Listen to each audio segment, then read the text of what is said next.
আজি ভূপেন হাজৰিকাৰ পুত্ৰ তেজ হাজৰিকা, তেওঁৰ নাতি চেজ হাজৰিকা আৰু তেখেতৰ ভাতৃ সমৰ হাজৰিকা, ভাতৃ বোৱাৰী মনীষা হাজৰিকাকে আদি কৰি পৰিয়াল আৰু তেখেতৰ সান্নিধ্য লাভ কৰা কেইবাগৰাকীও ব্যক্তি এই শতবাৰ্ষিকী অনুষ্ঠানৰ সদস্য হিচাপে উপস্থিত আছিলে আৰু সকলোৱে বিভিন্ন ধৰণৰ পৰামৰ্শৰে আজিৰ সভাখন সমৃদ্ধ কৰি তোলে।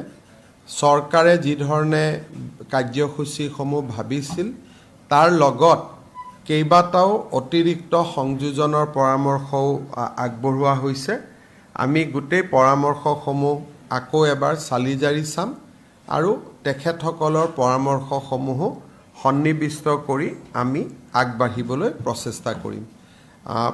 পৰামৰ্শবিলাক বিশেষকৈ প্ৰায় 40গৰাকী ব্যক্তিয়ে তাতে যিহেতু পৰামৰ্শ আগবঢ়াইছিলে, গতিকে পৰামৰ্শৰ তালিকাখন অলপ দীঘল, সেইকাৰণে হয়তো মই একে আখৰতে ইয়াত ক'বৰ কাৰণে সম্ভৱ নহয়, কিন্তু আপোনালোকক আমি নিশ্চিতভাৱে এই বিষয়ে জনাম।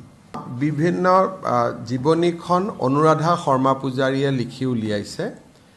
তাক আমি পিয়াৰ ৰিভিউ বুলি যাক কয়, আৰু এবাৰ আমি তাক পৰীক্ষা কৰোৱাম আৰু ভাৰতৰ 23টা ভাষাত ভূপেন হাজৰিকাদেৱৰ এই গ্ৰন্থখন অনুবাদ হ'ব আৰু প্ৰায় 4 লাখতকৈও অধিক কলেজ, মহাবিদ্যালয়, লাইব্ৰেৰী, চৰকাৰী কাৰ্যালয় বিভিন্ন ঠাইত আমি ইয়াক পঠিয়াম আৰু তাৰ লগতে অসমতো আমি 10 লাখ লোকলৈ আমি পঠিয়াবলৈ চেষ্টা কৰিম।